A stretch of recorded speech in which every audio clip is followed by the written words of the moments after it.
Welcome, this is Dawg's diary. Make yourself comfortable. Make a cup of tea or grab a can of beer, whatever you prefer. Relaxing isn't always bad, sometimes it's actually very useful. In this case, I will be yapping, and yapping, there's gonna be lots of it. Okay, now that the tone is set, you already read the title of the video, you know the drill. It's 2025 and we're feeling absolutely cooked by everything that is going on in the world and in our lives. 4 months have passed and we didn't even notice all those New Year's resolutions and commitments gone and forgotten. Spring is here and you probably don't even care. Anxiety is at all-time high, the pressure to produce and to perform, to be the best version of yourself. It's suffocating. I'd bet many of you already decided that it's just gonna be another shitty year where no progress gets made on your dreams, a few ups and downs, probably more downs. We're just going with the flow, waiting for something exciting to happen, or for the next vacation to roll around so we can escape reality for a moment and finally feel something. Then, when the thrill is gone, we're just left feeling dead inside. Sounds familiar? It sure does to me. But what if I told you that it's not too late to lock in your 2025 and potentially make it one of the best years in your life? What if you don't need to wait for another Monday, another month, or another year to start? Maybe there doesn't need to be a perfect opportunity in the first place. Intriguing, isn't it? And look, I am not here to give you motivational speeches or sell you some scheme on how to improve your life. None of that crap. I'm literally just sharing my personal thoughts on the matter based on my life experience and maybe just touching a little bit on how our brain functions. This is Dawg's diary after all. I'm the dog and this voice recording is my diary. My thought process on this topic. I am talking about what's been working for me since I decided that it is time to lock in. I'm not saying everything is perfect in my life right now, actually far from that, or that I have achieved all my goals and dreams. Nah, it's not the case at all. But I'm very much in the beginning of my journey, but while I stumble, I just somehow feel that there is a courage and reasons to stand back up at this point and just take little steps towards improving myself and making it easier for the people around me, to be around me. So let me start by saying this one thing.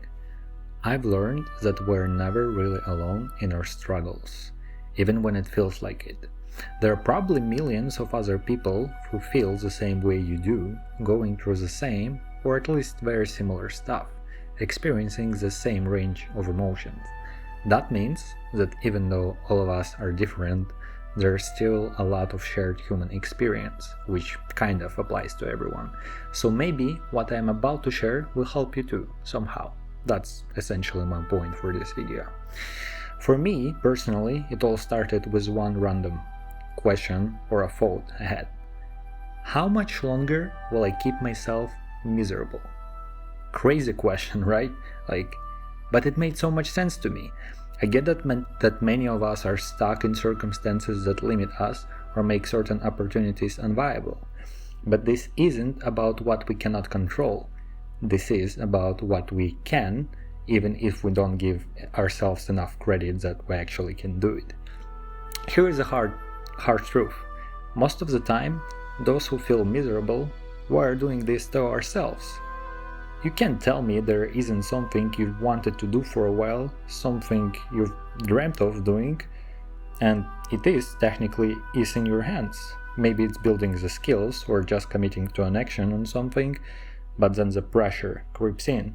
You get scared, you avoid it for weeks, for months, maybe even years. We avoid the very thing that should have made us happy, something we're passionate about. And what do we do instead? We replace it with addiction. I don't know, maybe you binge watching the series. Maybe you spend endless hours on YouTube. I actually unfortunately do sometimes, and quite often you literally watching videos you don't actually care about and don't learn anything new or useful. Maybe you just doom scrolling on TikTok, porn, non-stop news, gaming, Or like literally, maybe you're just driving aimlessly around the block. Any of those hit close to home? We spend our time doing all of that, but for what? Let's talk about the alternatives. So here is what you could have done instead. Maybe you could have finally read that book that you always meant to read. Maybe you could have picked up the dusty guitar in the corner of your house.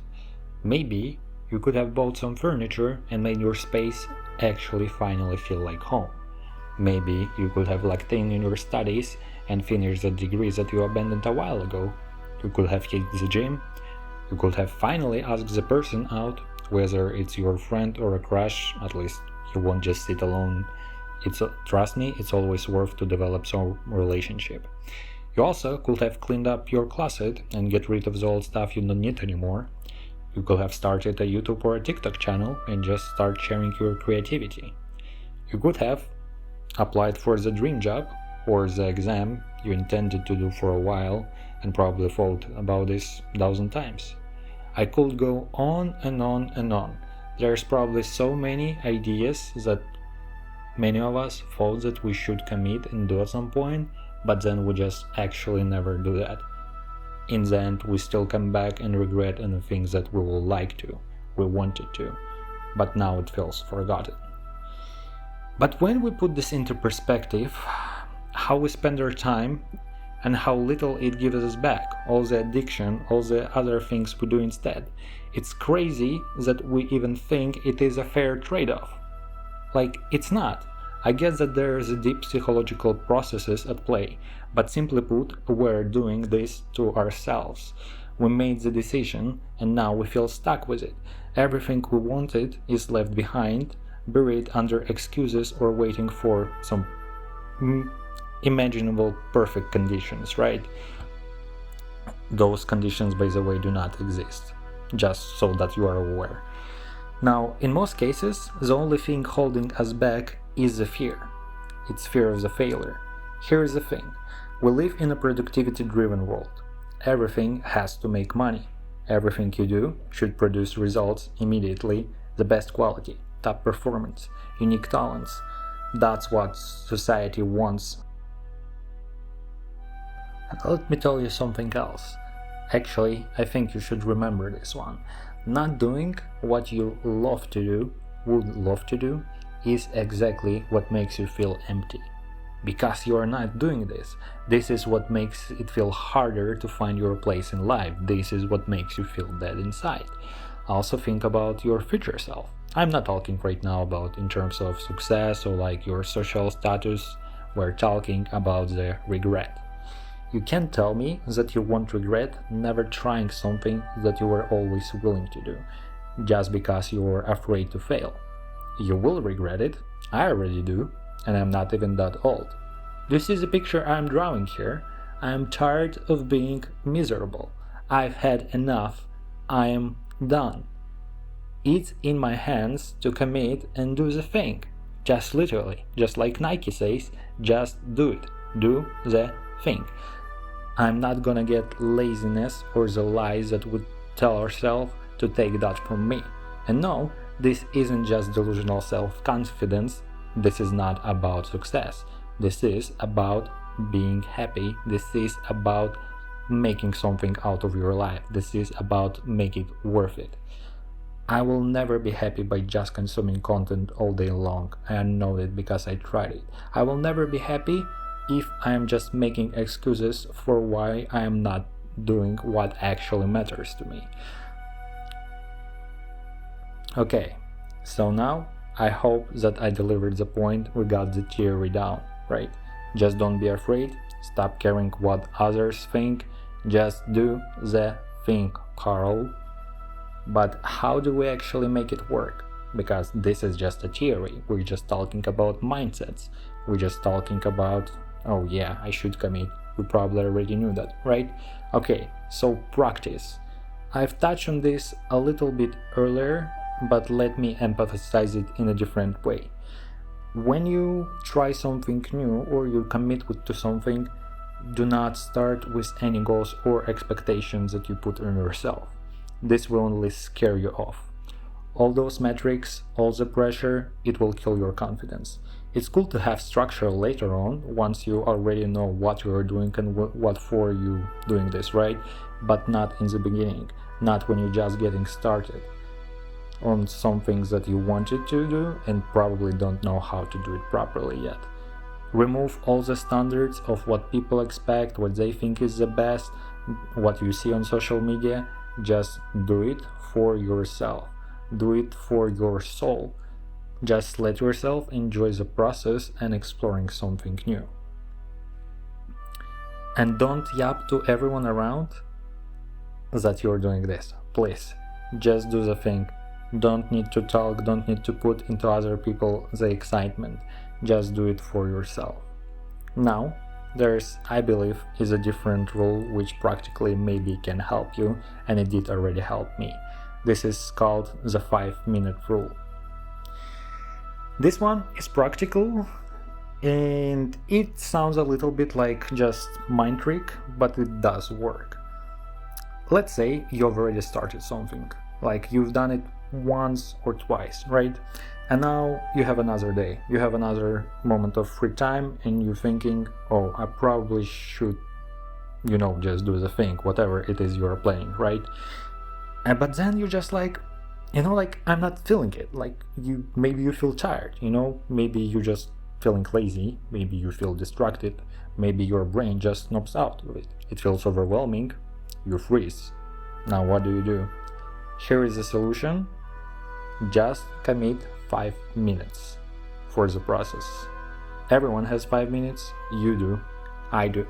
Just do a little bit of progress. It might not work for the gym because you need to commit, but almost anything else. Reading, cleaning, studying, writing, replying to emails, playing an instrument, 5 minutes is absolutely enough just to get the process started. And now, because you committed to those 5 minutes, you have already started. You actually got over the hardest part. Most of the time, after doing something for the 5 minutes, it will be so much easier for you just to continue. Even if you just have only like 15 or 30 minutes, it's enough. Don't plan big. When it feels overwhelming, always start with just the 5 minutes. If you still don't feel it after the 5 minutes, right? You have to be fair with yourself. Then take a break. It's completely fine. Sometimes understand that this is not the day. Try again tomorrow. Be honest with yourself. You don't need to abuse anything. It is really a good method, especially when you start something new in like some areas and avenues you just wanted to explore, right? It's crazy how simple it sounds, just 5 minutes to commit, but it actually works and it is helpful. If you try it out, let me know how it goes. I've definitely found it helpful for myself. And you know what? That's kind of it. I believe I shared with you everything I wanted to. I'm not giving you a list of weird mind tricks on like self-gaslighting tactics, This should be enough to stop the self-sabotage. Just remember as well, please, that I am not a professional. If you are struggling with something much deeper than we discussed here, just like unable to commit, please reach out to a professional doctor or therapist. I'm only sharing here my personal experience, what helped me to build a healthier mindset and hopefully escape the loop. So, and yeah, that's it. I'm not giving you a list of weird mind tricks or self-gaslighting tactics. This should be enough to stop the self-sabotaging and hopefully to just escape the loop. Just a reminder, I am not a professional. If you are struggling with something deeper and more serious, please reach out to a doctor or a therapist. Now, on a topic of escaping the loop, of stop being miserable or stop being frozen, of committing to do the things you are passionate about. How are we feeling? Can we still turn around 2025 and make it count? I will sure try for myself, and honestly, I don't care if I fail, because I know I tried. At the end of the year, I will look back and smile at all the little things that I have started. 2025 doesn't need to be the biggest or the most successful year of my life. No. Just don't let it disappear. Don't let it go to waste. You deserve more. You can do more. Get out from under social media control and start doing your own thing. And with any luck, months or years from now, you will look back and thank your past self. This is Dawg's Diary. Thank you for sticking around if you made it this far. I hope I was able to share something valuable. And I also hope I will cook up another piece soon. If you enjoyed this, let me know. What have you thought of the footage? Was it fitting? Just alright? Would another game work better? Or like any different type of a background? Any likes, subs or comments are very welcome and appreciated. And stay strong, kings and queens. Please remember, nothing is over until you decide that it is.